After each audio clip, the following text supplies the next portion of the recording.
Hello and welcome to What the Flick. Ben Mankiewicz and Alonso Duralde. This is the season premiere of Season 2 of The Americans, a show that Alonso and I both binged watched late. I didn't watch it and really fell in love with. And Season 2 has started very strongly and very tense the entire time. This is good stuff. Well, when they trot out, their spy pals, the other couple, I'm thinking, okay, this is either like a Season 2 edition, or they're going to die before the end of the episode, and and as it happens, B. Yeah, it was B, and then just very dramatically and surprisingly, and I love their reactions to death. I think that's one of the interesting things about the show, because they're our hero and heroine, and they're Soviet spies. Right.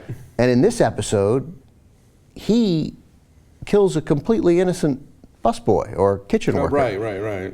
And yet he reacts to it as we imagine someone who we'd like in real life would react to having to kill an innocent guy who happened to work in the kitchen and saw the wrong thing. And the way they react to their friend's death. Yeah. I don't know. I very much enjoy they seem so, and sometimes the show almost overdoes it, but they seem so incredibly real in their Americanism, in their Americanhood, while still maintaining their violent spy. Well, I think we saw at the end of Season 1 that the kids are not just going to be sort of inconvenient appendages. They're actually going to sort of figure into this in various ways. So in this episode, you have the other spies' kids, one of them dying and the other one, discovering the horrible scene. You have their son kind of being dragged into this drop-off. All of a sudden, he's used for the first time in a spy game. Exactly, right. and then there's that concern that, oh God, we left our kids in this amusement park, and are they going to be okay? And you've got the daughter now getting snoopy. Right.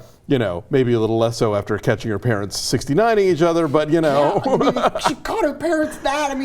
His head comes up and then, oh my God, this is television. The beast with two backs, ladies and gentlemen. Yeah. But clearly she's, at some point she's going to move the dryer, and the shit's going to go down when she moves the dryer. But how about that moment?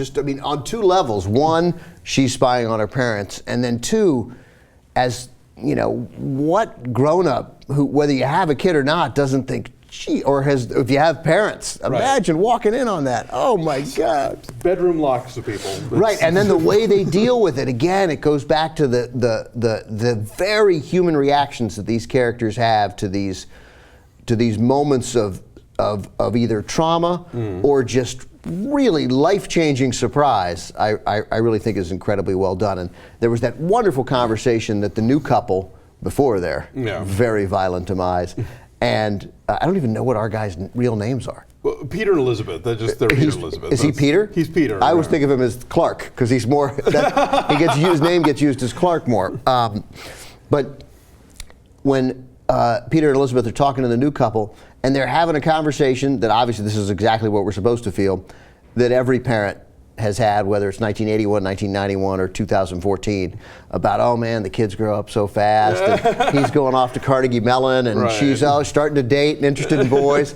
And these are lifelong spies, Soviet spies, and they're so American. And these are the two women who have just had sex with a guy that they're entrapping, having a chat while their husbands are in there fake being Air Force guys to interrogate them. Right, they're doing the fake interrogation. Right, they just had a three-way, and they're just sitting in the top of the car talking about their kids. It was a really great scene. I just thought this really started strong. Like the Homeland, I love the spy stuff. I love even the simple little handoff they have. Homeland has got to up its game. Yes, totally. Because now that I've seen this show, I am more annoyed with seasons 2 and 3 of Homeland. They were already kind of leaving me this show's kind of not as cool as season 1 is. And now I'm watching this, okay, really, Homeland. Because when this premiered, everybody's like, oh, this is, a Homeland knockoff. But frankly, they're bringing their game better.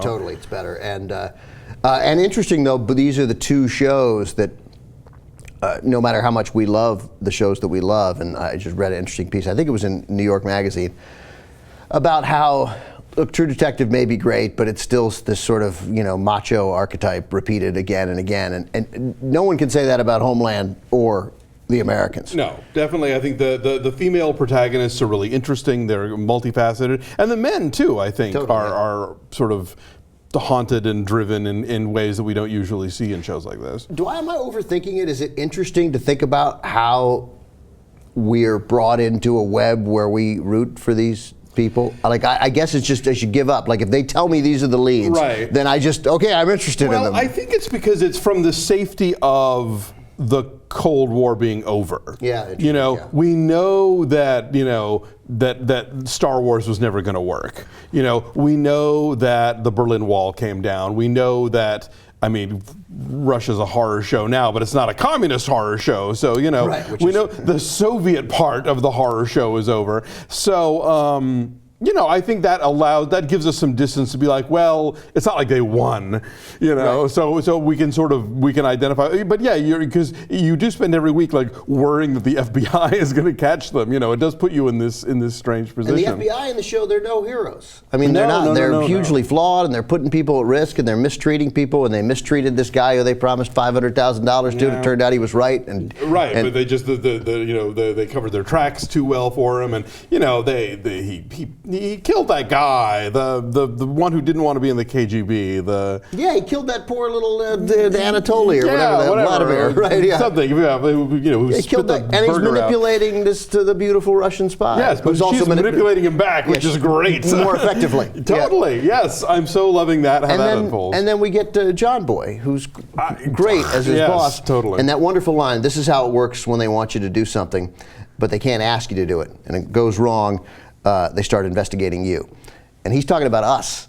Like I thought that was so great that's like the inner workings and the political maneuverings of the FBI. Not a lot different than the KGB. I mean, sure it gets worse. They'll send you out to Siberia and bury you under the snow. We don't do that, but still, it's. And then one other thing I really liked there was that I don't know if you caught this when they their fake job at the travel agency, or I guess it's a real job, but it's a cover, and they have that male assistant. Is he gay now? Clearly, is that the thing? But I thought he was gay. I thought he was gay last year, but I like that in 1981. How you had to tell people that you were gay was, hey, you want to bring this home? And he's like, oh no, my roommate hates it when I bring home dessert. He'll get so mad at me. Yeah, your roommate will get mad. The roommate I have in my 40s. Right, the roommate I have in my 40s who gets mad when I bring home sweets. Right, yeah. And I just like really nice touches. Definitely. And at one point, and then he gives him the full refund out of his own pocket just to keep that smooth, relationship nice. Yeah.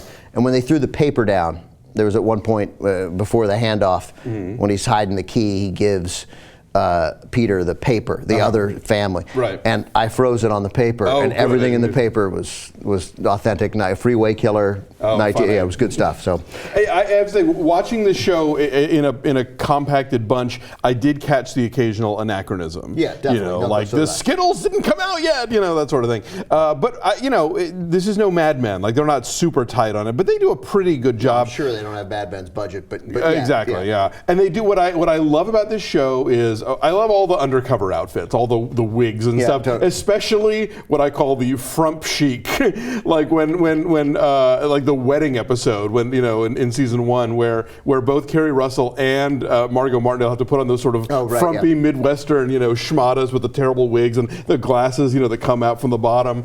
That stuff is dead on. So someone's having a good time with that, and I'm so glad that Margot Martindale's still on the show. Yeah, we'll see her coming up. Yeah, the fashion 1981. You don't really try to replicate that fashion. Yeah, the 70s weren't entirely over. Dave thinks that Kerry Russell's hair is too nice. Yeah, I agree. Kerry Russell is occasionally incorrectly dressed. Well, I think it's with her hair especially. Like the whole thing, it would be like featherier or something else. Her look is too modern frequently. Yeah. Or maybe like a Dorothy Hamill, She's the star and she's pretty. Exactly. Yeah, no. It's like it's like Loretta Swit in season 2 of MASH onward. And last thing, there was some good stuff in that opening scene about our policy in this century in Afghanistan to the Soviets. Right. And they're like, oh, we'll give them Kabul, we'll fight them in other cities, and you're like, why did we think we were going to win? No, I know. That's I know we've argued before about Charlie Wilson's War, but again, it's like that whole thing where we armed the mullahs and then later we went and fought the mullahs, and it was just like, that someday someone's going to write a really good history about that. Very strong debut for the season 2 premiere of The Americans. See ya. Thanks. Thanks.